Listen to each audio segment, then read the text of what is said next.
The silence in the Harrison mansion was absolute that Tuesday afternoon. So absolute that each of Robert Harrison's steps echoed against the Italian marble of the second-floor corridor like a solitary drum.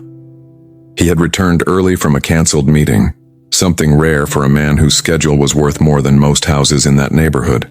Robert loosened his Hermes tie as he walked toward his private office. At 42 years old, he had built a technology empire valued at $400 million. His routine was precise as a Swiss watch. Meetings from 7 in the morning until 8 at night. Business dinners, international travel. The 12,000-square-foot mansion was more a status symbol than a home. He barely knew his own corridors. That's when he heard it. A low sound, almost imperceptible. A muffled cry coming from the guest room in the east wing. Robert frowned. That room had been empty for months.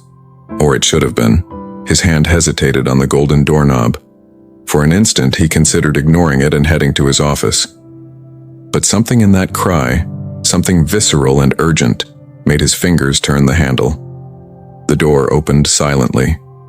And there, sitting on the cold floor of the empty room, was Maria Gonzalez, his housekeeper, the invisible woman who had cleaned his house for 8 months and with whom he had never exchanged more than 5 words. But that wasn't what froze Robert Harrison in place. It was the scene before him. Maria was leaning against the white wall, her eyes closed, her face marked by an exhaustion that seemed to go beyond the physical.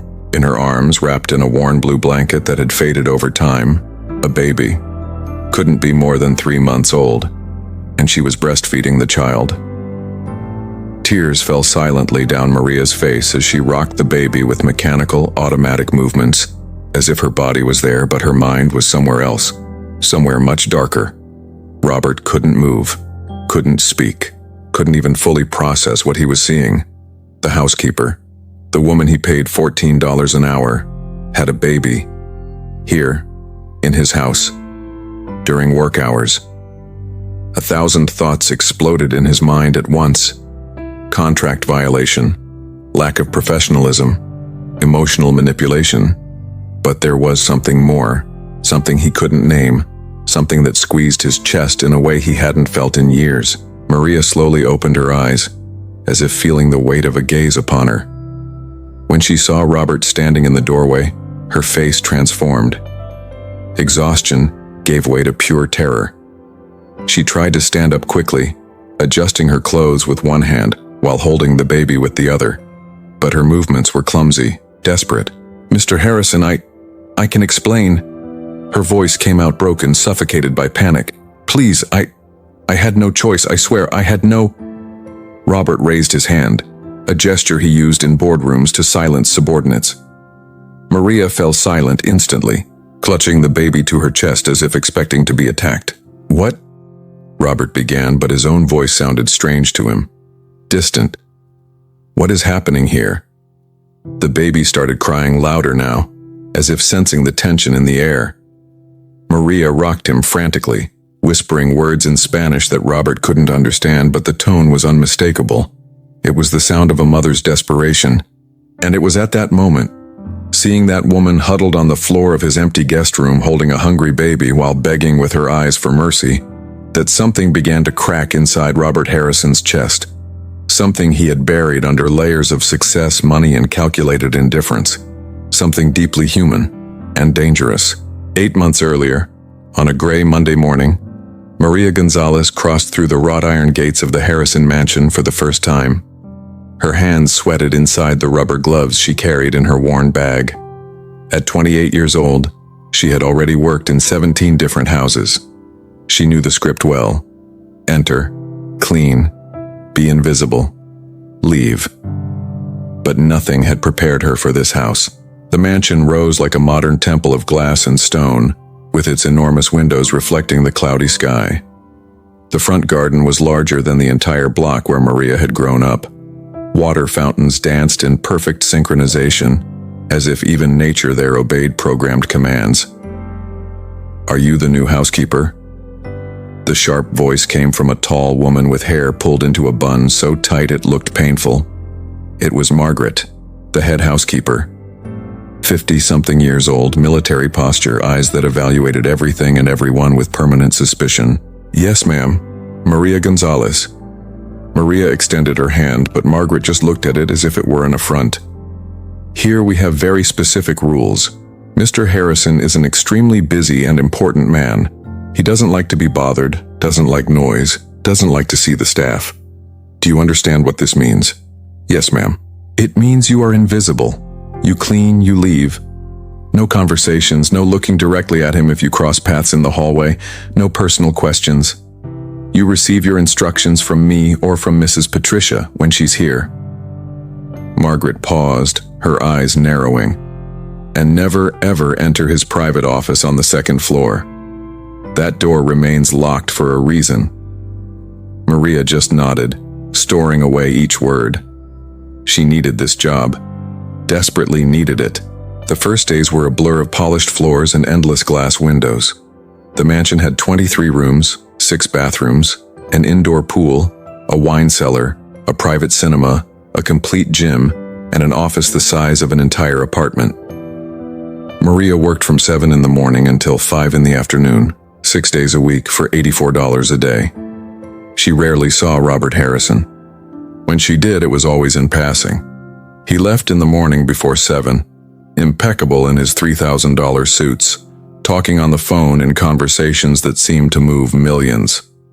Sometimes he came back for lunch, but ate in his office while continuing to work. Other times he didn't return for days. Robert Harrison was exactly the type of man Maria expected to find in a house like that. Tall, broad-shouldered, dark hair always perfectly combed, square jaw that seemed carved from granite. But it was his eyes that impressed her most. Gray-blue, cold as polished steel, eyes that looked through people, calculating value and utility in fractions of a second. He never looked at Maria, not once. To him, she was part of the furniture, an object that kept his house functioning, no different from the dishwasher or the automated sound system. And Maria preferred it that way. She had her own demons to face. Each night when she returned to her one-bedroom apartment on the poor side of town, she found her son, Miguel, in the arms of her elderly neighbor, Mrs. Rosa. Miguel had just turned 2 months old. He was a quiet baby most of the time, with huge, curious eyes that seemed to understand more than he should. Miguel's father had disappeared when she discovered the pregnancy. Simply vanished, blocked her number, changed addresses. Maria was alone. Completely alone. Mrs. Rosa took care of Miguel during the day for only $20 daily, a symbolic amount the elderly woman charged more out of kindness than necessity. But even so, Maria could barely pay the rent, diapers, food, medicines. Her salary evaporated before it even reached her hands. Every night Maria held Miguel against her chest and cried silently, promising him a better future. Promising that one day he wouldn't grow up with hunger, with cold, with fear. But promises didn't pay bills. In the Harrison mansion, Maria began to notice details that bothered her. Wasted food, $1,000 wine bottles left half full, expensive clothes worn once and thrown away. She cleaned Robert Harrison's closet once a week and saw endless rows of suits, shoes, watches, some still with price tags. A single watch she saw on the nightstand was worth $12,000. Maria had discreetly checked the brand on her cell phone during lunch break. $12,000. Enough to pay her rent for 2 entire years. She didn't feel anger. Not exactly. Just a growing emptiness and crushing awareness of the impossible distance between her world and his. One day, during the 3rd week of work, Maria was cleaning the main living room when she heard voices coming from Robert's office. The door was ajar, which was unusual. She should keep moving, ignore it, be invisible. But the voices were raised. You don't understand, Robert. You can't simply discard people as if they were numbers on a spreadsheet. It was a female voice, educated but firm. Patricia, Robert's wife. Maria had only seen her twice, always in a hurry, always leaving for some charity event or social gathering. I'm not discarding anyone. I'm making a business decision. Robert's voice was icy, mechanical. That factory isn't profitable. Closing is the only logical option.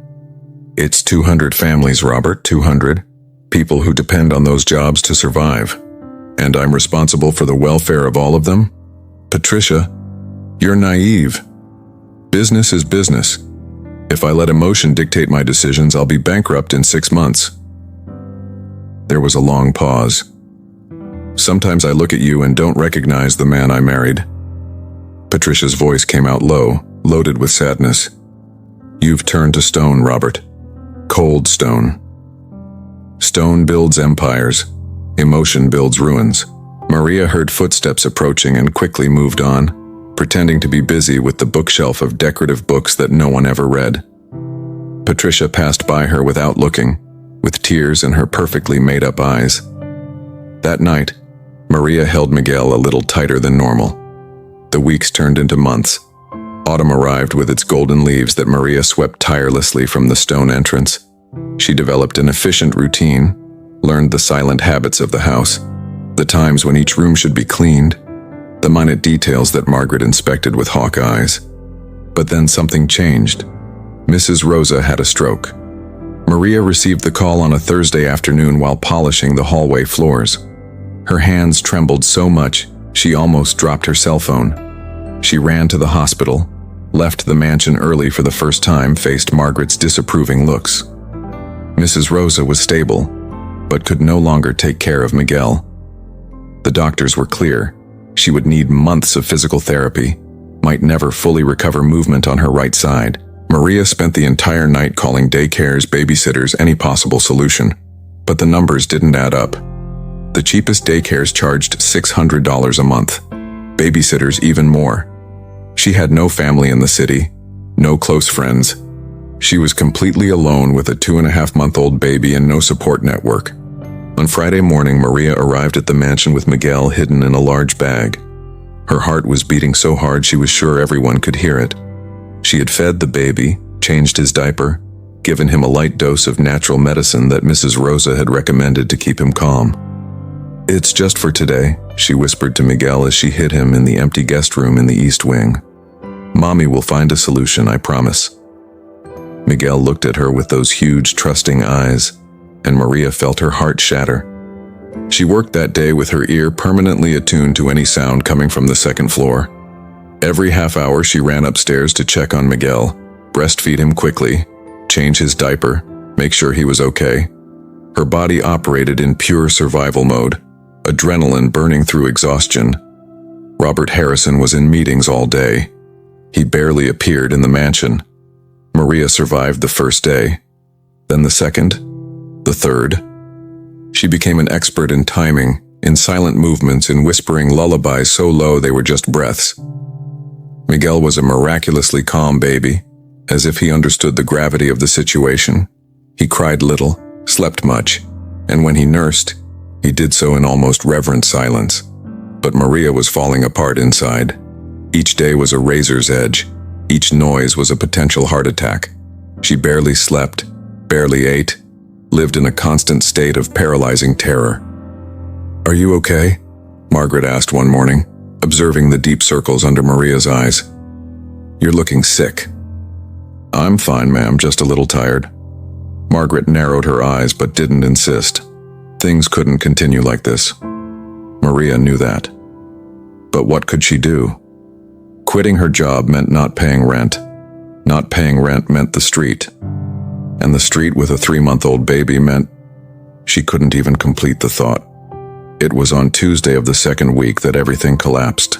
Maria was breastfeeding Miguel in the guest room as she did every day at lunchtime, but she was so exhausted, so absolutely drained, that her eyes began to close. Just for a second, she thought. Just 1 second of rest. She didn't hear the footsteps in the hallway, didn't hear the door open, only heard the voice. What is happening here? And when Maria opened her eyes, there he was. Robert Harrison, the man who controlled her life without knowing of her existence, standing in the doorway, looking at her, and everything, absolutely everything, was about to change. Hey, if you're enjoying this story, subscribe to the channel and leave in the comments what city you're watching from. Your participation means a lot to us and helps us continue bringing emotional stories like this to you. Let's discover together what's going to happen to Maria and little Miguel. The silence in the room was so dense it seemed solid. Maria could hear her own heart hammering against her ribs, a frantic and desperate rhythm. Miguel had stopped crying, as if even he sensed the imminent danger, and now looked at the stranger in the doorway with innocent, unconscious curiosity. Robert Harrison remained motionless for long seconds that felt like hours. His face was an indecipherable mask, that same neutral expression he used in million-dollar negotiations. But his eyes, those steel-gray eyes, scanned the scene with an intensity that made Maria want to disappear into the walls. "Mr. Harrison, please," Maria tried again, her voice coming out in a broken whisper. She adjusted her clothes with trembling hands, held Miguel against her chest as if she could protect him from what was coming. "I know how this looks, but I can explain. How long?" Robert's voice cut through the air like a sharp blade. Cold, controlled, more frightening for its complete lack of emotion. "What? How long have you been bringing this child into my house?" Maria swallowed hard. Lying would be useless. He already knew the answer. She could see it in his eyes. 2 weeks, sir.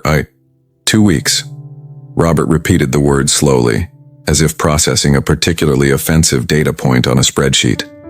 He entered the room with measured steps, his hands in the pockets of his dress pants, his tie slightly loosened from the workday.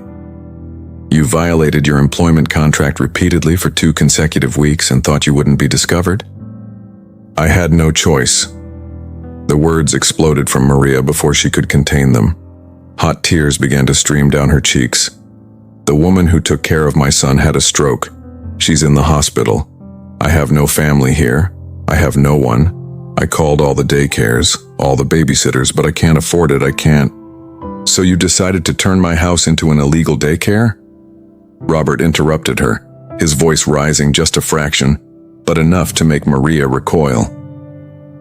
"You decided that your personal circumstances gave you the right to bring an unauthorized child onto private property during your work hours without permission, without supervision?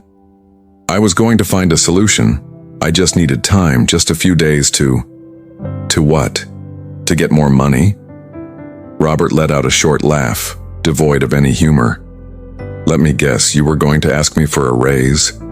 The casual cruelty of those words hit Maria like a physical punch.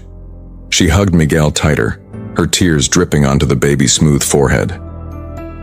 "I would never ask you for anything," she said quietly, her voice loaded with a wounded dignity that surprised even herself. "I just needed to work. Needed to keep my job so I could feed my son, that's all." Robert observed Maria for a long moment. There was something in her hunched posture, in the way she held that baby as if he were the only real thing in a world of nightmares. Something that disturbed a part of him that he had buried long ago. But business was business. "Get your things," he said finally, his voice returning to that mechanical, distant tone. "You're fired. I'm sure Margaret has already prepared your final payment. You have 30 minutes to leave the property." Maria felt the ground disappear beneath her feet. The room spun, her stomach twisted in a wave of pure nausea. "Mr. Harrison, please, I'm begging you. 30 minutes," Robert repeated, turning to leave. "And if you ever think about using this story to extort me or tarnish my reputation, know that I have very well-paid lawyers who would love to prove that you invaded my property with dubious intentions." He left the room without looking back, his footsteps echoing in the marble hallway until they disappeared completely. Maria stood there, paralyzed, holding Miguel while the world crumbled around her. The baby started whimpering, sensing his mother's stress, and that sound finally broke the trance. She stood up on shaky legs, grabbed her worn bag, wrapped Miguel in the faded blanket. Margaret was waiting at the kitchen entrance with a white envelope in her hands and an expression that mixed satisfaction and false compassion. "A pity it didn't work out," she said, extending the envelope. "But you understand, don't you? Rules are rules. Mr. Harrison can't have employees who lie and violate his trust." Maria took the envelope without saying anything. Inside there were $336, 2 weeks of work. She put the money in her bag mechanically, like an automaton. "The front door, please," Margaret indicated with a cold gesture. "And Maria, I suggest you don't use Mr. Harrison as a reference in future jobs. He doesn't like to be bothered. The afternoon sun beat down hard when Maria crossed through the wrought iron gates for the last time. She looked back once, seeing the imposing mansion rise against the blue sky like an untouchable castle. Through one of the second-floor windows, she could swear she saw a silhouette watching. But when she blinked, no one was there. The bus journey to her apartment took an hour and a half. Miguel cried during almost the entire trip, hungry, uncomfortable, sensing his mother's desperation through that mysterious bond between mother and child. Maria rocked him mechanically, whispering apologies that the child couldn't understand. When she finally arrived at the decrepit building where she lived, the landlord was waiting at the entrance. Maria Gonzalez? He was a fat, middle-aged man with a stained shirt and a smile that never reached his eyes. "We need to talk. Mr. Dimitri, I know I'm late with this month's rent, but I got some money today. I can pay part now and the rest." "It's not about this month." Dimitri interrupted her, his smile disappearing. "It's about the last 3 months. You owe $1,800, Maria. $1,800. I've been patient, very patient, but my patience has run out." Maria's heart sank even further, something she didn't think was possible. "Mr. Dimitri, please, I just lost my job today, but I'll find another one. I'll pay everything, I just need a little more time." "You have until Friday," Dimitri said coldly. "Friday, 7 in the evening. Either you pay everything or I need you to vacate the apartment. I have a waiting list of tenants who pay on time." "Friday? But that's only 3 days.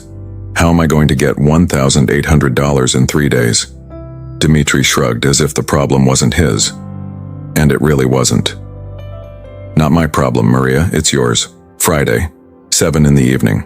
He walked away, leaving Maria standing in the narrow, poorly lit hallway holding Miguel, with $336 in her pocket and 3 days until she'd be on the street. That night, Maria didn't sleep. She sat on the thin mattress on the floor of her tiny apartment, with Miguel sleeping on her chest, while she did calculations over and over that never added up. She called every number she had: old co-workers, distant acquaintances, a cousin in another state. No one had $1,800 to lend to an unemployed single mother. Meanwhile, on the other side of town, Robert Harrison sat in his private office, a glass of $300 whiskey forgotten on the mahogany table. He tried to concentrate on the financial reports on the computer screen, but his mind kept returning to that scene. The housekeeper, Maria, huddled on the floor, breastfeeding a baby with tears on her face. He had done the right thing, Robert told himself, the logical thing. She had violated the contract, lied by omission, put the security of his property at risk. Any CEO, any sensible business person, would have done the same. But then why could he still see those eyes? Those dark, desperate eyes looking at him not with anger, but with something much worse. With hope dying.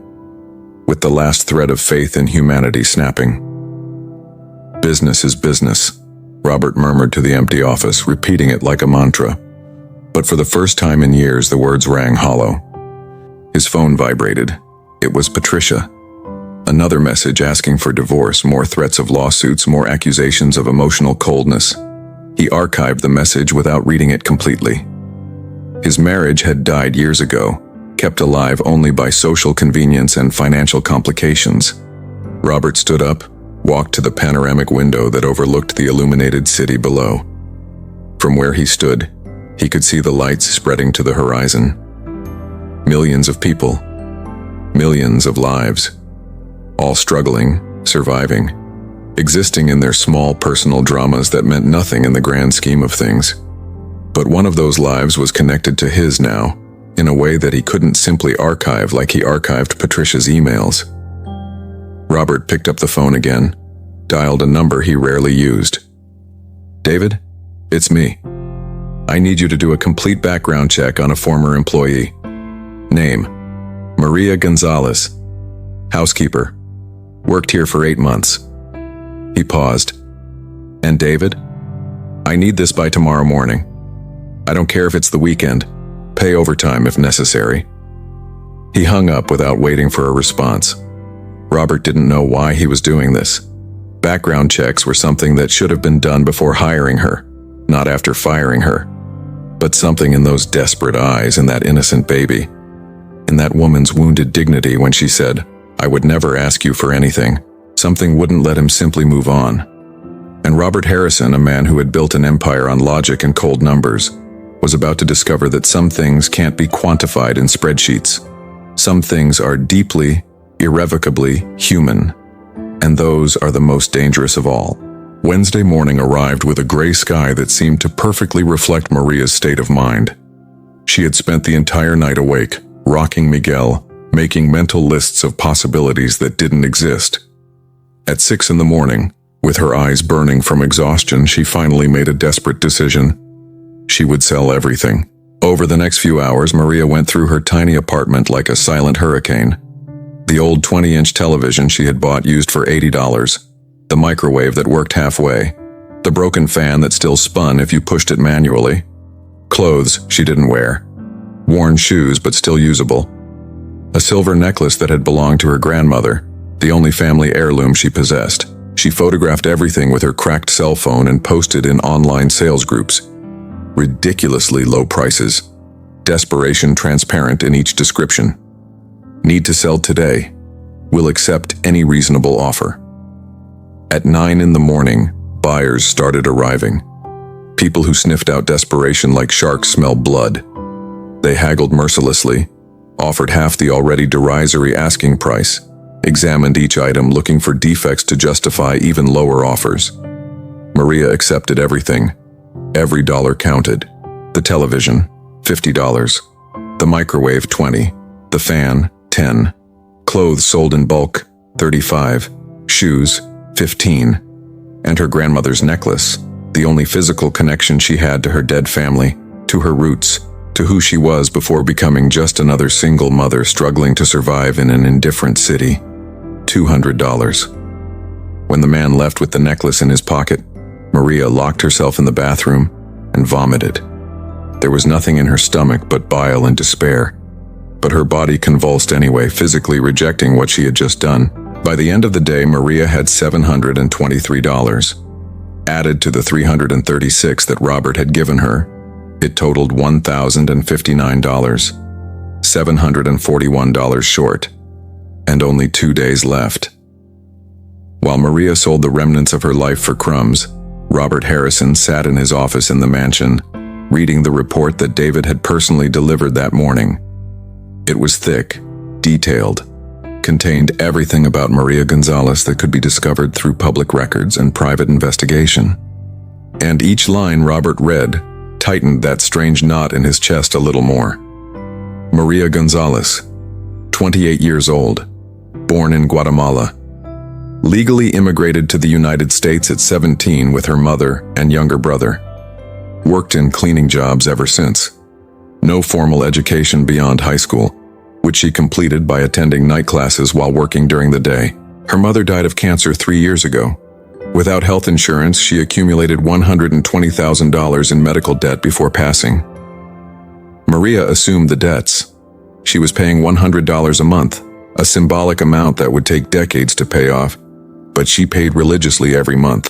Her younger brother, Carlos, 17 years old, had been killed in a gang shooting 2 years ago.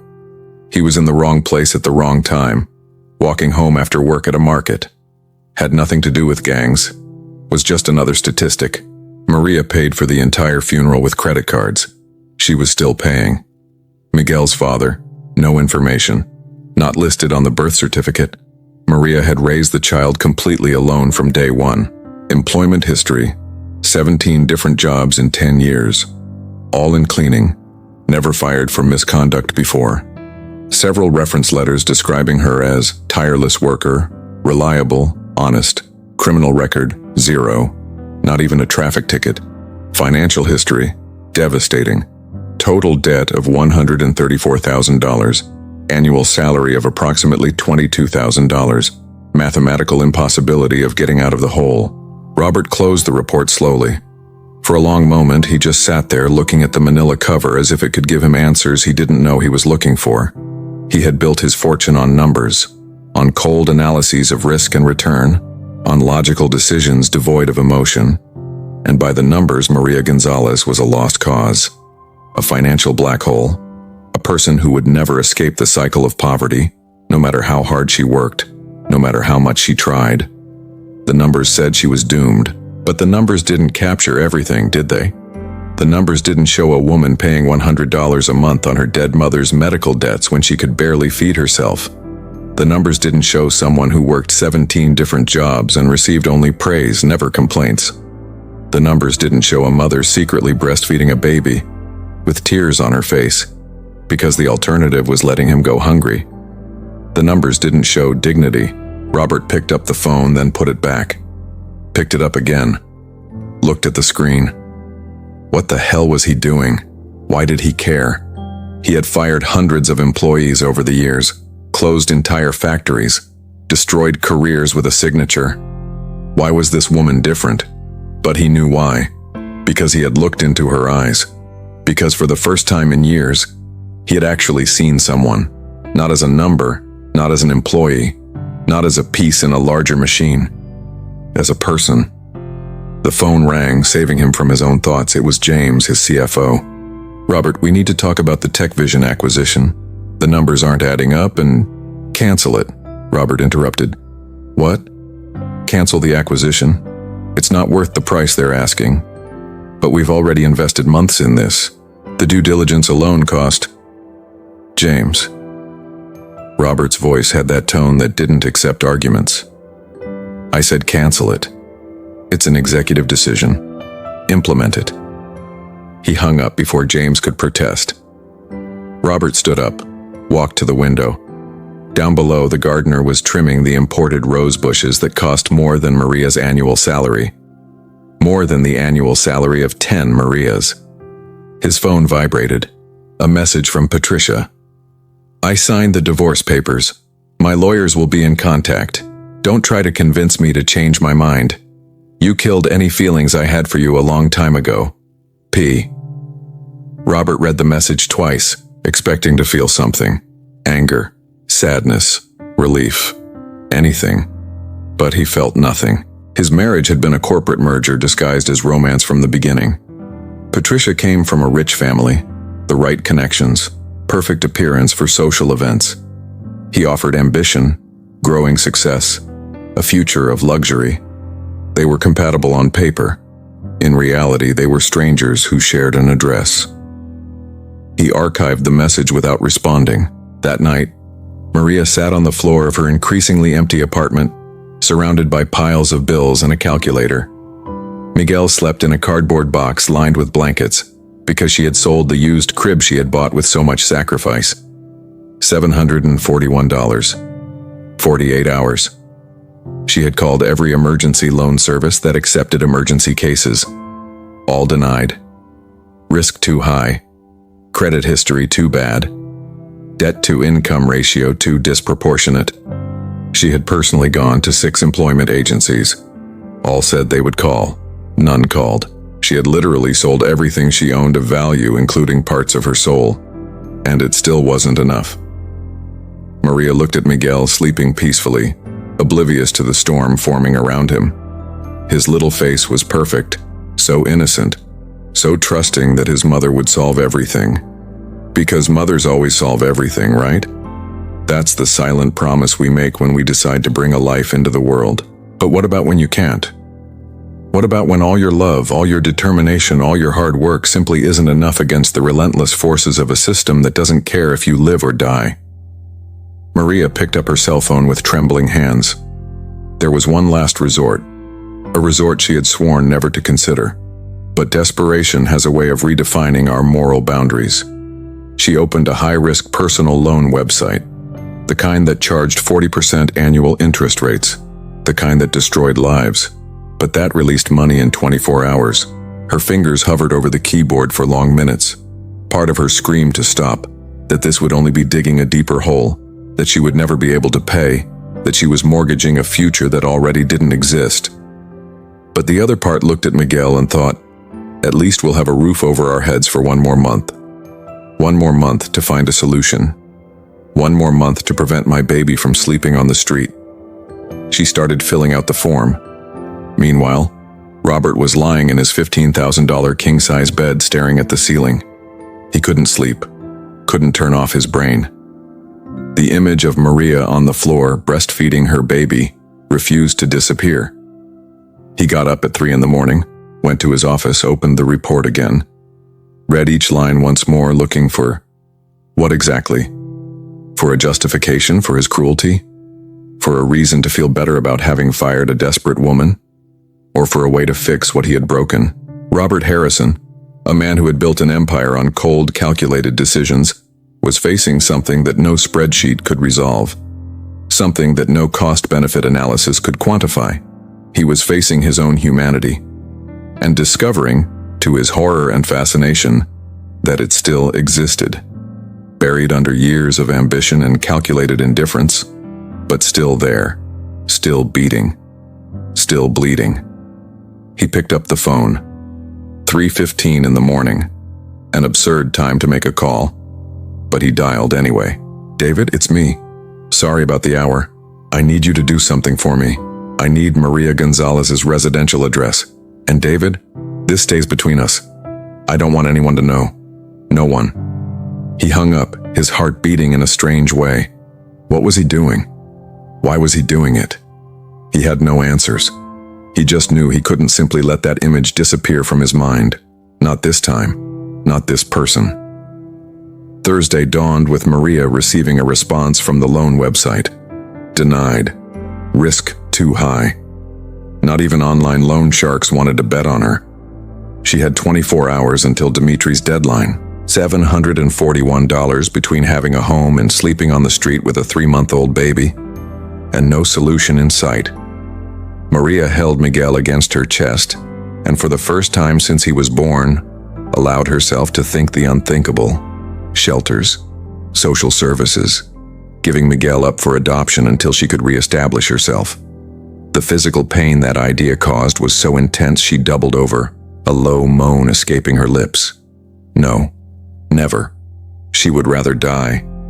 But what if dying was the only way out? Maria pushed the thought away forcefully, horrified with herself. No, there was a solution. There had to be. She just needed to find it.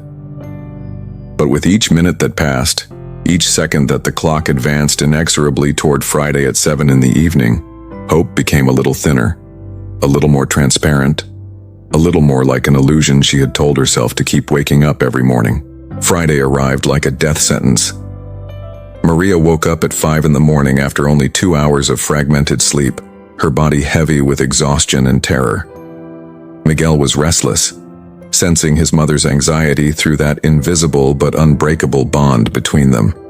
She had 13 hours, $1,059 in her pocket, and no miracle in sight.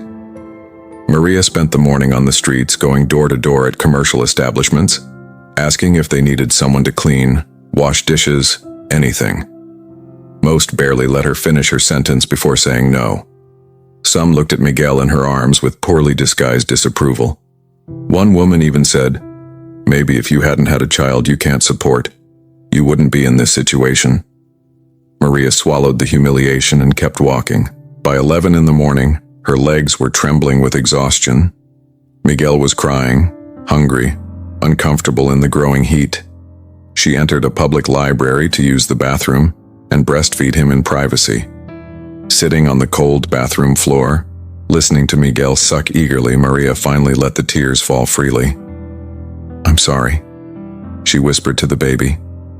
"I'm sorry for not being strong enough, for not being good enough, for bringing you into a world where I can't even give you a roof." Miguel stopped nursing for a moment and looked at her with those huge, trusting eyes. And then he smiled. His first real smile, not just gas or reflexes. A genuine smile that lit up his little face like the sun rising. And something broke and rebuilt inside Maria at the same time. She couldn't give up. Not while that smile existed. Not while there was even a thread of possibility. She had to try one more thing. One last thing she had been avoiding out of pure pride. Maria took the bus back to the neighborhood where the Harrison mansion was located. Not to the mansion itself, but to the Catholic church 3 blocks down. It was an old stone construction with colorful stained glass windows that projected rainbows on the interior walls. Father Thomas was organizing hymnals when Maria entered. He was a man in his 60s, gray hair, kind eyes behind round glasses. "My child," he said upon seeing her, and something in the genuine kindness of those words almost made Maria crumble right there. "What brings you here today?" Maria told him everything, every humiliating detail. The lost job, the impossible debts, the approaching deadline. Her voice broke in places, but she forced each word out because this was her last hope. Father Thomas listened in silence, his eyes filling with compassion. When Maria finished, he held her hands gently. "Let me see what I can do," he said. "The church has an emergency fund for parishioners in need. It's not much, maybe $200, $300, but—" "Anything helps," Maria interrupted, her voice loaded with desperate gratitude. "Anything, Father. I promise I'll pay it back, every cent, I swear." But when Father Thomas returned from the office, his face had changed. He held a thin envelope in his hands and avoided Maria's gaze. "The fund is empty," he said quietly. "There was an emergency last week, a family whose father had a heart attack. We used all the money to help with medical bills. I'm so sorry, Maria. I'm truly sorry." The world tilted dangerously. Maria had to lean against the church pew to keep from falling. "But," Father Thomas continued quickly, "I can call some people from the congregation, put together a quick collection. Maybe we can gather something by tonight." "I need it by 7, Maria whispered. "It's 7 in the evening." Father Thomas looked at the clock. 12:15. "I'll do everything I can," he promised. Maria left the church with that thin thread of hope, more fragile than a spider's web.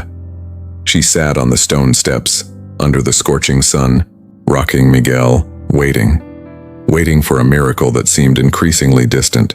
Meanwhile, across town, Robert Harrison was having the most productive day of his professional life, and the most torturous of his personal life.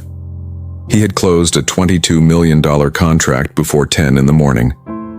It had been a masterstroke, months of negotiations culminating in absolute victory. His board of directors was ecstatic. James had sent 3 messages congratulating him, but Robert barely felt any satisfaction, because in his drawer, underneath the $1 million contracts, was a yellow post-it note with an address scribbled on it. Maria Gonzalez's address. He had gone there the night before, hadn't gone up, hadn't rung the doorbell, just sat in his Mercedes in the parking lot in front of the decrepit building, watching the dark windows, trying to understand what the hell he was doing. The building was exactly what he expected. Peeling paint, rusted exterior stairs, cracked windows patched with duct tape, the kind of place where dreams go to die and where hope is a luxury no one can afford. Robert had grown up in a place like that. The memory hit him with unexpected force, so vivid he could almost smell the mold and cheap food. He was 10 years old. His mother worked 3 jobs. His father had abandoned the family when Robert was 6. They lived in an apartment not very different from that decrepit building. He remembered nights with hunger, second-hand clothes that didn't fit right, other children mocking him at school, his mother crying in the bathroom when she thought he couldn't hear, looking at piles of bills that never diminished. He had sworn in that miserable apartment that he would never be poor again, never be weak again, never let emotion dictate his choices, because emotion didn't pay bills. Emotion didn't put food on the table. Emotion was a luxury of the rich. So he had become cold, calculated, relentless. And it worked. He built an empire. Never went hungry again. Never was weak again. But somewhere along the way, he had also stopped being human, and sitting in that $200,000 car looking at that building where Maria struggled to survive with a baby, Robert saw his own past, saw his mother, saw himself as a child, scared and hungry, and saw the man he had become, and didn't like it. Robert went home that night without sleeping.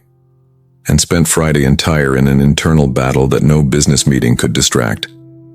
At 3 in the afternoon, he canceled all remaining meetings. His secretary looked at him as if he had gone crazy. Robert Harrison never canceled meetings.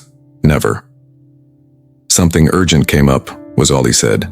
He drove aimlessly for an hour, then found himself in the parking lot in front of Maria's building again, as if the car had a will of its own, as if some force greater than his iron logic was guiding him. 3:45. Her deadline was at 7, less than 3 hours and 15 minutes. Robert sat there, hands on the steering wheel, looking at the building, thinking, calculating. But this time, it wasn't numbers he was calculating. It was something much more complex and much simpler at the same time. How much does a person's dignity cost? How much is a baby's smile worth? How much is the difference between sleeping in a home and sleeping on the street worth? To him, $741 meant nothing. It was the price of a business dinner, of a bottle of wine, of a tie. To Maria, it was the difference between everything and nothing. His phone rang. James again, probably to discuss the next move in the stock market. Robert hung up without answering. For the first time in his career, he had more important things to think about than money. He had humanity to recover. Back at the church, Father Thomas had managed to gather $150 through frantic calls to congregation members. Maria held the money with trembling hands. Added to what she had, it made $1,209, $591 short. 5:30 in the afternoon, 1.5 hours until the deadline. "I'm so sorry," Father Thomas repeated for the 10th time, his voice loaded with genuine helplessness. "I tried everyone I know. Some promised more money, but not for today, not in time." Maria nodded, unable to speak. She was beyond tears now, beyond desperation, in a cold, empty place where inevitable acceptance begins to settle in. "There are shelters," Father Thomas said gently. "Safe places where you and the baby can stay while you re-establish yourself. I can make some calls, guarantee you have a place tonight." "No," Maria said, her voice coming out firmer than she felt. "Not yet. I still have an hour and a half. Something can still happen." But she didn't believe her own words, and Father Thomas could see it in her eyes. Maria left the church at 6 o'clock sharp. She had 1 hour, 60 minutes to produce almost $600 out of nothing, to perform a miracle that wouldn't come. She walked slowly toward her building, each step seeming heavier than the last.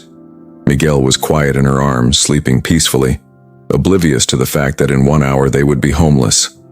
The streets were busy with people coming home from work, people with jobs, with homes, with futures. Maria felt like a ghost walking among the living, invisible, insignificant, about to be erased from existence. When she turned the final corner to her building, she saw a car parked in the lot. A black Mercedes, gleaming, completely out of place in that decrepit neighborhood. And leaning against the car, in an impeccable suit even at 6 in the evening on a Friday, was Robert Harrison. Their eyes met across the street, and the entire world seemed to stop spinning. Maria froze in place, her heart racing. 1,000 thoughts exploded in her mind at once.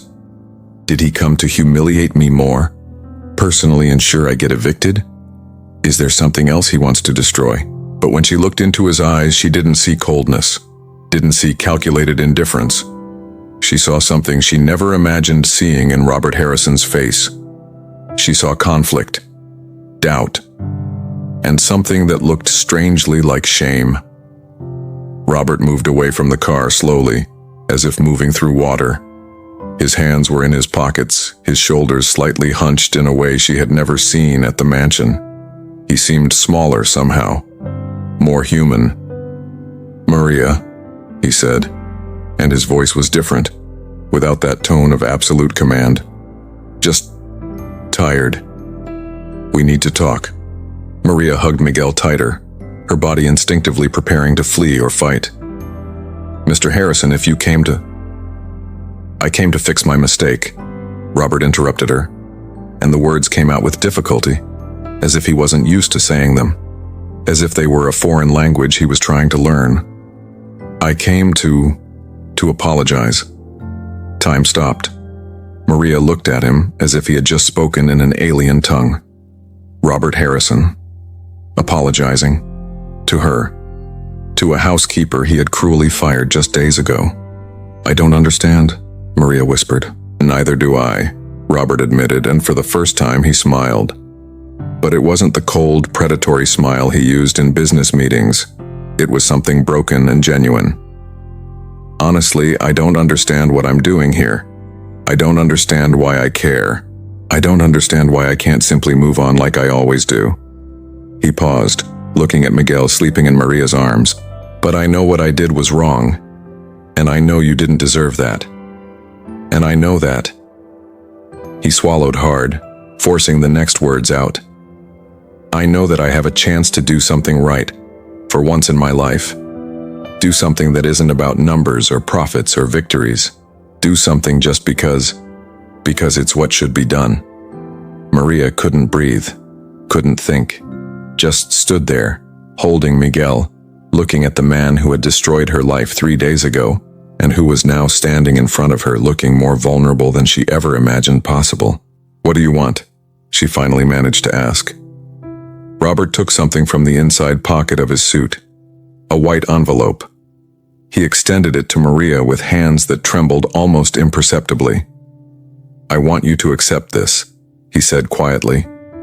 No conditions, no expectations, just accept it. Maria looked at the envelope as if it were a venomous snake. What is this? Open it. With trembling hands, keeping Miguel balanced with one arm, Maria opened the envelope. Inside was money, a stack of $100 bills, and a piece of paper with a single line written in firm handwriting. I'm sorry. You deserve better. R.H. Maria's legs failed. She had to lean against the lamppost to keep from falling, tears already streaming down her face before she could process them. How much? She asked, her voice barely more than a whisper. $2,000, Robert replied. Enough to pay your back rent and have something left over to start again. The world spun. Maria held the envelope against her chest, still unable to believe this was really happening. That the man who had dismissed her so cruelly was now there, offering her salvation. Why? She whispered. Why are you doing this? Robert looked away for a moment at the decrepit streets, at the building where he had grown up in memories he tried to forget. When he looked back at Maria, his eyes were shining in a way she couldn't interpret. Because, he said slowly, choosing each word carefully, a long time ago, I was you, and no one was there for me. No one gave me a second chance, and I became this. He gestured to himself, to the expensive suit, to the gleaming car. I became success without humanity, wealth without purpose, victory without meaning. He paused, his voice getting lower, more vulnerable. And 3 days ago, when I saw you in that room with your son, I saw a truth I spent decades trying to avoid. I saw that success without compassion isn't success. It's just emptiness. And I'm so tired of feeling empty, Maria.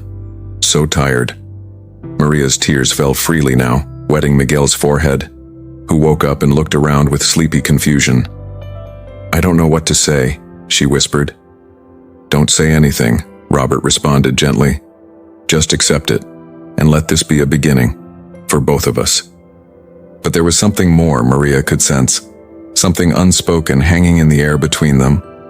And then Robert spoke again, and what he said changed everything.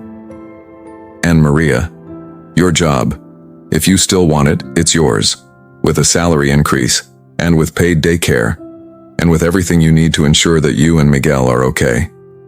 The envelope fell from Maria's hands. She covered her face with her free hand, sobs shaking her entire body.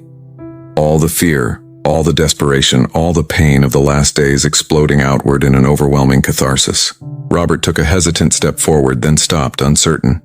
He wasn't good with emotions, never had been. But something in those broken sobs made him move. He picked up the envelope from the ground, gently placed it in Maria's bag, and then, in a gesture that surprised them both, he put a hand on her shoulder. "You're stronger than I ever was," he said quietly, "and I'm going to make sure you never have to go through this again. That's my promise to you."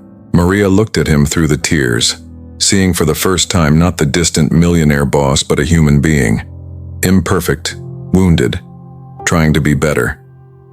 "Thank you," she whispered. "Thank you, thank you, thank you." Robert nodded, not trusting his own voice. He turned to leave, then stopped. "Monday, 9 in the morning. Come to the mansion. We'll start over, the right way this time." And then he got into the Mercedes and drove away, leaving Maria standing on the street, holding her son and an envelope that would change their lives. But the story was just beginning. Because sometimes real change doesn't happen in grand gestures. It happens in small acts of courage, in admissions of error, in people choosing to be better than they were yesterday.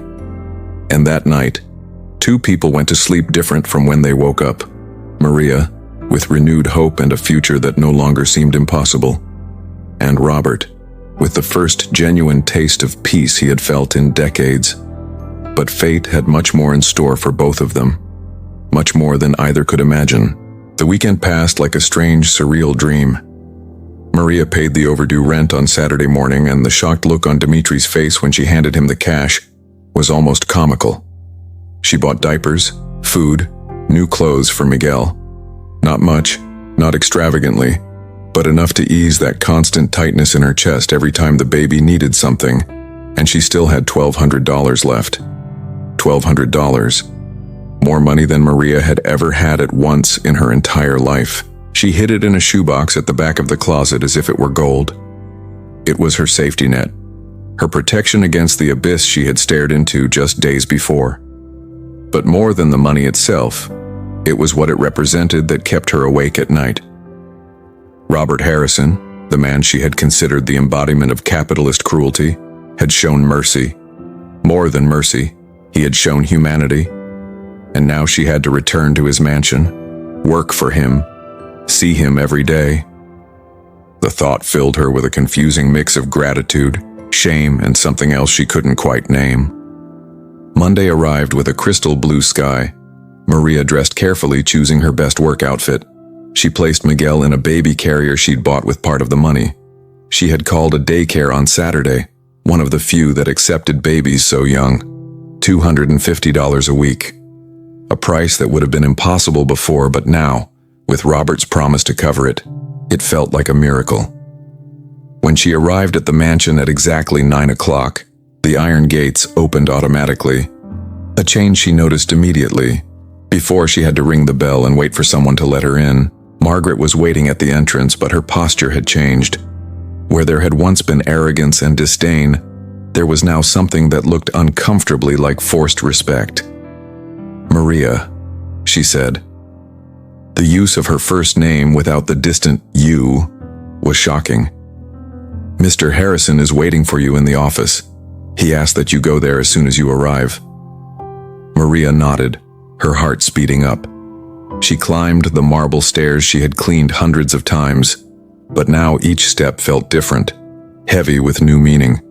The door to the private office was slightly ajar. Maria knocked softly. "Come in." Robert's voice came from inside. She pushed the door open and stepped into a world she'd only glimpsed during quick cleaning rounds. The office was massive, with floor-to-ceiling windows overlooking the immaculate garden. Mahogany shelves lined the walls, full of books that looked more decorative than read. A huge dark wood desk dominated the room, covered in monitors and papers, and behind the desk was Robert, but different from the man she'd seen on Friday.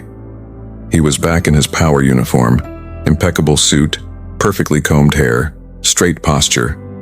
But his eyes, when they met hers, still held that new vulnerability. "Maria, please, sit down," he said, gesturing to a leather chair in front of the desk. She perched on the edge of the chair, uneasy, out of place.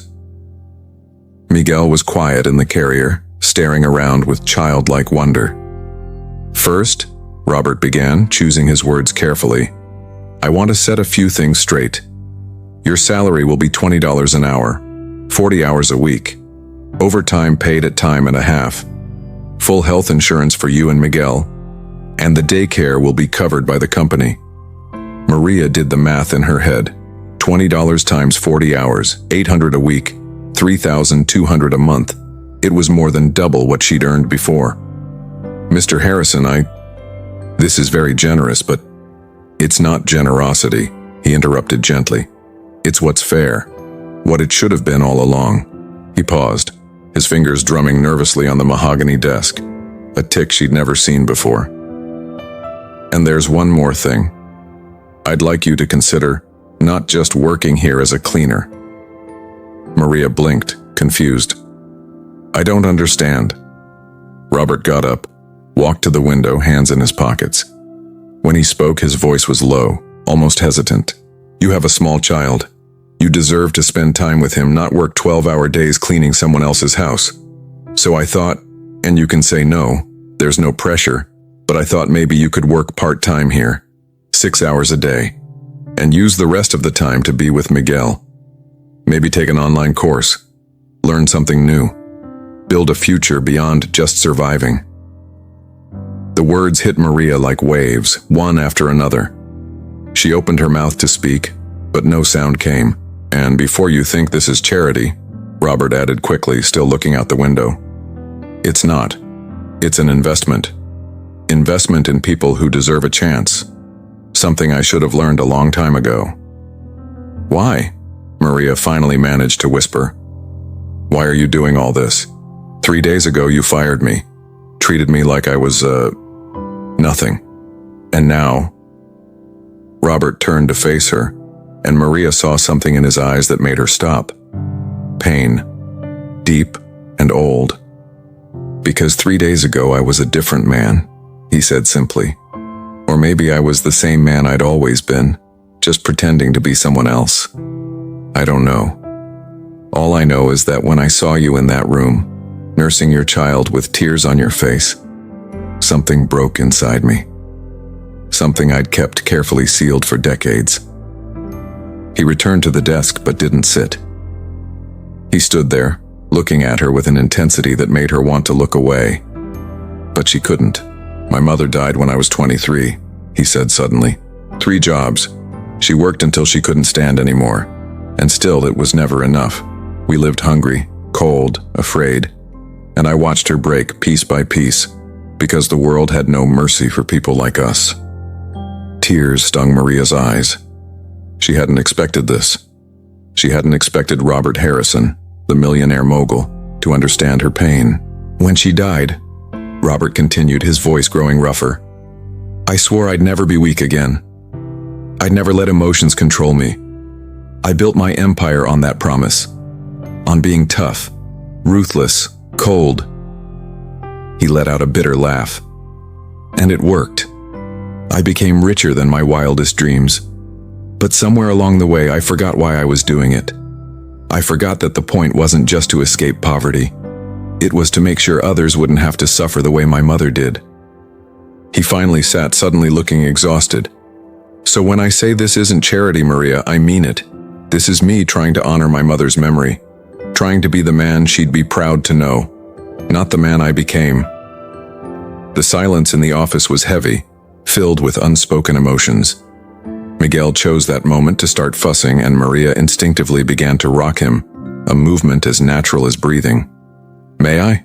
Robert suddenly asked, gesturing toward Miguel. Maria hesitated, then slowly nodded. Robert stood, walked around the desk, and for the first time, really looked at the baby, not with a passing glance or disdain, but with genuine attention. How old is he? He asked softly. 3.5 months. He looks like you. The eyes. Maria felt something strange in her chest. It was surreal. Standing there, talking with Robert Harrison about her child like they were normal people. Not boss and employee. Just 2 people thrown together by life. Can I hold him? Robert asked, and there was something vulnerable and hesitant in his voice that made Maria nod before she could overthink it. She carefully took Miguel from the carrier and handed him to Robert. For a moment, Robert stood awkwardly, holding the baby like a ticking bomb. But then Miguel looked at him with those wide, curious eyes, and something happened. Robert smiled. Not the cold smile of business meetings, not the forced smile of social events. A genuine warm smile that lit up his entire face, making him look 10 years younger. "Hey there, little one," he whispered, his voice filled with a tenderness Maria didn't know he possessed. "You're a fighter, aren't you? Just like your mom." And in that moment, watching Robert Harrison hold her son with unexpected care, Maria understood something fundamental. He wasn't doing this out of guilt. He wasn't doing it for appearances. He was doing it because beneath all the layers of coldness and success, he still remembered what it meant to be human. And he was desperate to find that part of himself again. Miguel grabbed Robert's finger with his tiny hand, holding it with that surprising strength babies have. Robert looked at that small gesture as if it were the most extraordinary thing he'd ever seen. "He trusts you," Maria said softly. "Babies are better judges of character than adults," Robert replied, still gazing at Miguel. "They feel things we've forgotten how to feel." He held Miguel for a few more minutes in a comfortable silence before gently handing him back to Maria. When he returned behind the desk, something in his posture had changed. Less tense, more at ease. "So," he said, shifting back to business but with a newfound softness, "do you accept the new terms?" "Yes," Maria answered without hesitation. "Yes, I accept. And Mr. Harrison, thank you. For everything. For the second chance. For the humanity." "Robert," he said suddenly. "What?" "Call me Robert. Not Mr. Harrison. Just Robert. If we're going to make this work, it has to start with mutual respect. And respect doesn't have hierarchies." Maria nodded, still processing everything. 3 days ago, she was facing eviction. Today, she was in a luxurious office, being called by her first name by a millionaire, with a salary that could change her life. Life could change so quickly, for better or for worse. "There's one last thing," Robert said, and for the first time he looked hesitant again. "The daycare. I know I promised to pay and I will, but I was thinking of something better. What if we set up a daycare here, in the West Annex that's not being used, not just for Miguel but for the children of other employees too? A private daycare with qualified professionals, where you could see your son during breaks." Maria stared at him like he'd lost his mind. That would cost a fortune." "I have a fortune," Robert said with a shrug, "and it's just sitting in bank accounts. Why not use part of it for something that actually matters?" "But why? Why go so far?" Robert was silent for a moment, his fingers drumming on the desk again. When he spoke, his voice was low, filled with restrained emotion. "Because every time I close my eyes, I see my mother. I see her dragging her exhausted body from one job to another. I see her crying because she couldn't be there for me when I needed her. I see her destroying herself because there were no better choices." He looked directly at Maria.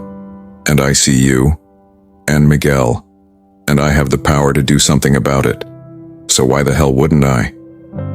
Silent tears streamed down Maria's face. She didn't try to hide them. There was no shame in them. They were tears of gratitude, relief, hope. Hope reborn after being buried for so long. "You're a good man, Robert," she whispered. "Better than you believe you are." Robert let out a humorless laugh. "I'm not. But I'm trying to be. And maybe that's enough. Maybe trying is what matters." He stood, signaling the end of the meeting. "Start tomorrow. Use today to get things organized with Miguel. Find the best daycare temporarily until we build ours. And Maria, welcome back. For real this time." Maria left the office on shaky legs, holding Miguel, feeling as if she'd just woken from a dream. But it was real, all of it. As she descended the stairs, Margaret appeared in the hallway. She looked at Maria with a mixture of resentment and curiosity. "Looks like you got lucky," Margaret said coldly. Maria stopped, looked at the woman who had been so cruel to her, and instead of anger, she felt only pity. Because Margaret lived in that world of hierarchies and casual cruelty and might never know what it meant to be treated with real dignity. It wasn't luck, Maria replied calmly. It was humanity. Something everyone deserves but few receive. She walked out of the mansion under the bright morning sun, holding Miguel, with a future that finally seemed possible stretching out before her. But inside the office, Robert stood by the window for a long time after Maria left, staring at the garden without really seeing it.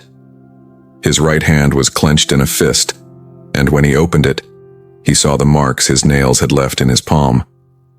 He had taken the first step, begun to repair years of indifference. But this was only the beginning, because Robert Harrison was beginning to understand something fundamental. Money could buy everything except the one thing that truly mattered: redemption. And redemption didn't come from a single act of kindness. It came from a constant, daily choice to be better, to see people, to care. He picked up the phone and dialed a number. "James, it's me. I want you to set up a meeting with the entire board. Tuesday morning. We're going to discuss structural changes in the company, starting with fair wages, decent benefits, and employee support programs." He paused, listening to the predictable objections on the other end. "I don't care how much it costs. I don't care if the shareholders complain. Make it happen." He hung up, feeling something strange in his chest. It took him a moment to recognize what it was. Hope. Hope that it wasn't too late to change. Hope that he could honor his mother's memory. Hope that he could build something that mattered beyond numbers on a spreadsheet. Outside, the world kept turning. Millions of people fighting their silent battles. Millions of Marias trying to survive one more day. But at least one of them now had the chance to do more than survive. She had the chance to truly live. And that, Robert was discovering, was worth more than all the millions in his bank account. It was worth everything. 6 months passed like pages turning in a book Maria never imagined she'd be reading. A book where she wasn't just a footnote, but the main character, with a voice and value of her own. The daycare at the Harrison Mansion opened in March, in a completely renovated West Annex that now gleamed with vibrant colors, educational toys, and 3 qualified professionals. And it wasn't just for Miguel.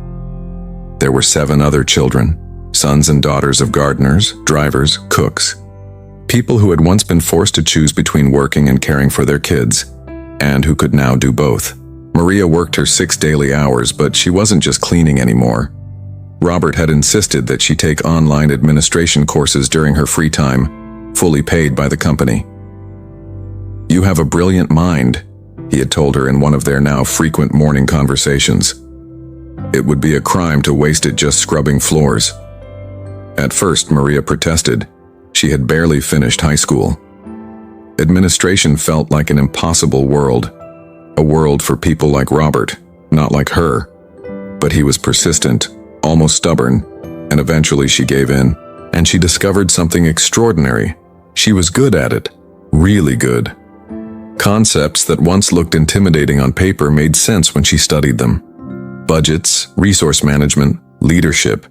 It all clicked in her mind in ways that surprised her every day. Robert noticed. Of course he did. And 2 weeks ago he had called her into his office with a proposal that left her speechless.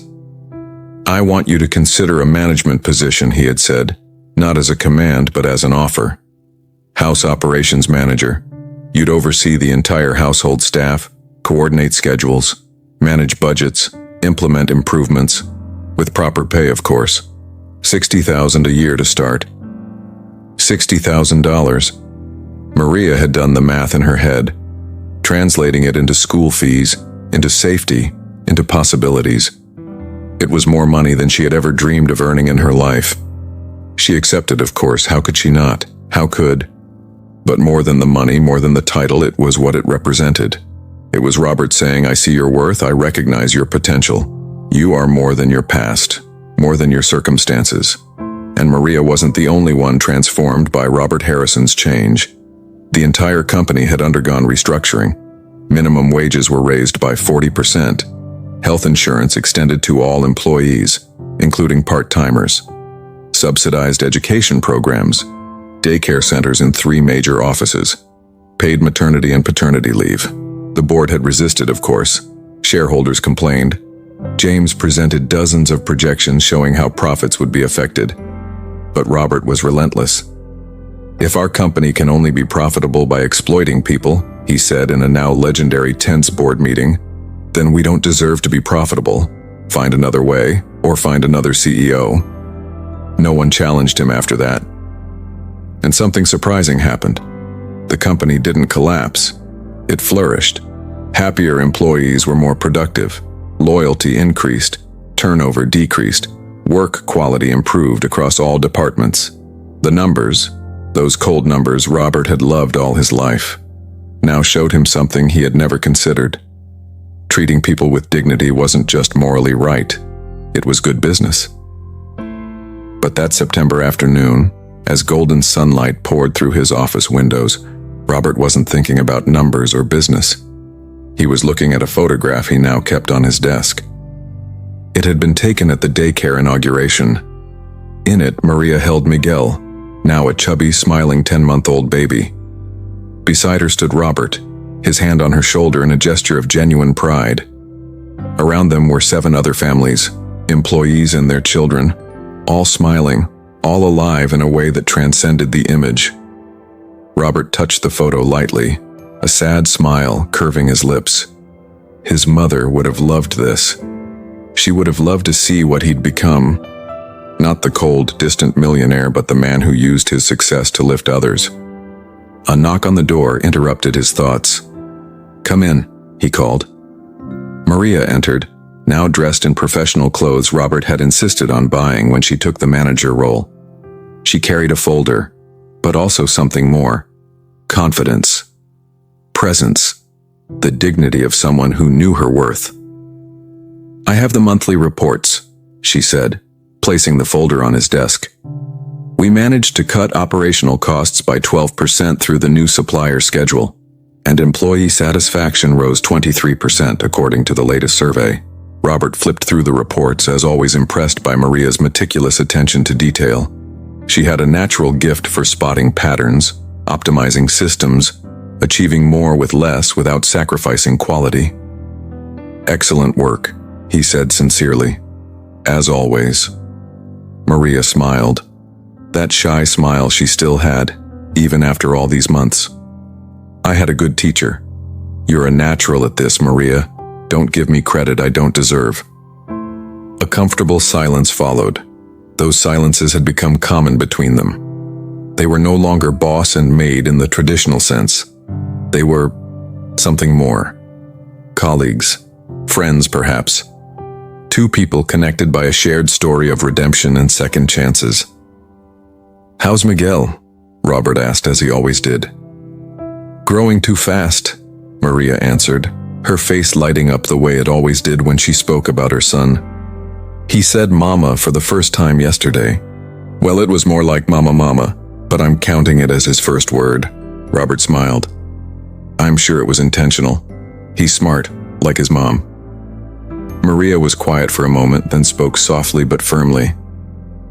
"Robert, can I ask you something personal?" "Of course. Do you have regrets? About how your life was before? About the choices you made?" It was a heavy question. Robert leaned back, thinking carefully. It wasn't the first time he'd reflected on this, but it was the first time anyone had asked him directly. "Every day," he admitted finally. "I think about all the people I dismissed. All the employees I fired without considering their lives. All the decisions where numbers mattered more than humanity." He paused, gazing out the window.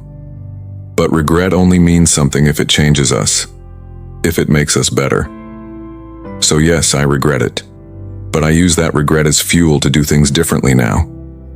"You saved my life," Maria said suddenly, her voice thick with emotion. "Not just financially. You saved me from giving up. From believing people like me don't deserve more than just surviving. You showed me I matter, that my son matters, that our lives matter." Robert felt a tightness in his throat. He wasn't good with emotions, probably never would be. but he was learning. Learning that vulnerability wasn't weakness, that caring wasn't a flaw. "You saved my life too," he said quietly. Maybe not as dramatically. "But you reminded me I have a soul. That beneath all these expensive suits and business decisions, there's still a human being capable of feeling, capable of caring." He looked at her directly. "So I guess we're even, Maria." Maria smiled through the tears welling in her eyes. "I guess we are." A more urgent knock came. James burst in without waiting. His face was red with excitement.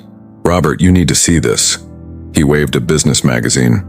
"Fortune just published an article about our corporate reforms. They're calling us pioneers of a new conscious capitalism. 3 other major companies have already announced they'll implement similar programs." Robert took the magazine and read the title. "How Robert Harrison is Revolutionizing the Corporate World, One Employee at a Time." The article was long and detailed, highlighting every change the company had made. But one paragraph stood out. When asked what inspired these radical reforms, Harrison was cryptically brief. "I met someone who reminded me that numbers don't bleed.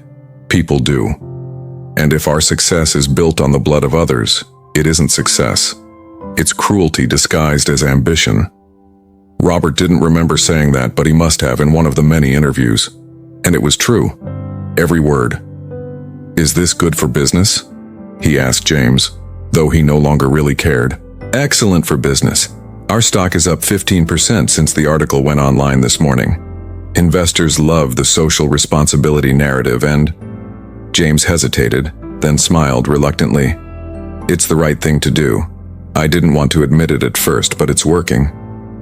After James left, Maria looked at Robert curiously. "What?" he asked. "You're smiling. A real smile. I don't think I've ever seen you smile like that before." Robert touched his own face, surprised. She was right. He was smiling. Not the corporate smile he had perfected over decades, but a genuine one. From somewhere deep inside him that had been shut off for so long he'd forgotten it existed. "I guess I have reasons to smile now," he said simply. That night, after everyone had gone, Robert stayed alone in his office, looking out at the glowing city below. He thought of his mother. He thought of the boy he'd been, hungry and scared. He thought of the man he became, cold, successful, but empty. And he thought of the man he was becoming now, still imperfect, still learning, but trying, truly trying. His phone buzzed, a message from Maria. "Miguel said Robé today. He's trying to say your name. Thought you'd want to know." Attached was a video. Robert played it and saw Miguel sitting on Maria's lap, clapping his chubby hands and making sounds that were an adorable attempt at Robert. Maria laughed in the background, that free, joyful laugh he had come to treasure. Robert watched the video 3 times, then he saved it to his favorites. A child trying to say his name. Something so simple, so ordinary.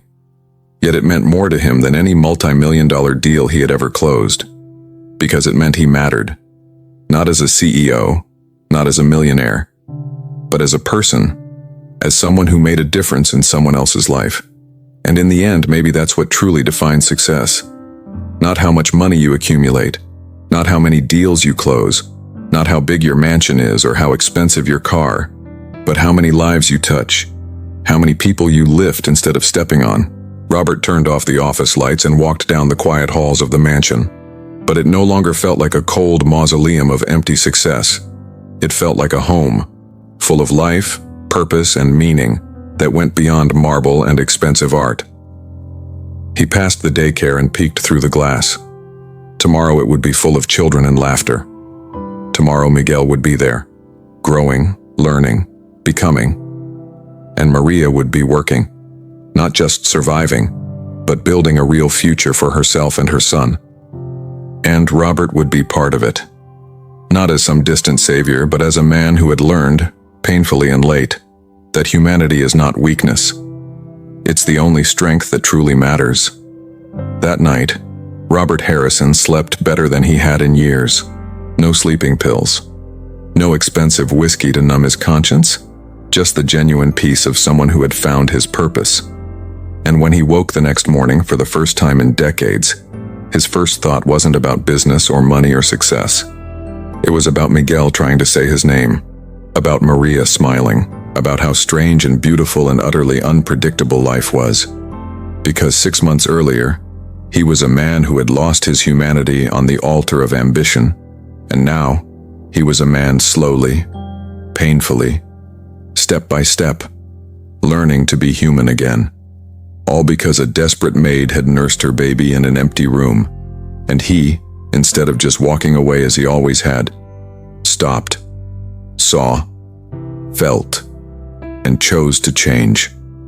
Sometimes the greatest courage isn't in building empires, it's in tearing down the walls around our own hearts and letting the world with all its pain and beauty in again. This story is about second chances, about how it's never too late to change, about how a single moment of true humanity can alter the course of entire lives. If you've made it this far, if this story touched your heart in any way, I want to ask you for something, not just to subscribe to the channel or leave a like, although that helps a lot, but something more. Look at the invisible people in your life, the person who cleans your office, the delivery driver who brings your food, the cashier who scans your groceries. Really see them. Acknowledge their humanity. Treat them with the dignity every human being deserves. Because all of us are just one crisis, one bad moment, one stroke of luck away from being Maria, or Robert, before his transformation. And all of us have the power to be Robert after, to choose compassion over indifference, to choose to see instead of to ignore. That power is in your hands. It always has been. The only question is, will you use it? Tell us in the comments where you're watching from and share with us. Have you ever had a second chance in life? Or have you ever given someone a second chance? Your stories matter. Your voices matter. Because in the end, we're all just human, trying to survive in this complicated world. And maybe, just maybe, if we truly choose to see each other, we can do more than just survive. We can live. We can matter. We can be the change this world so desperately needs. Thank you for watching. Thank you for feeling. Thank you for being human. Until the next story.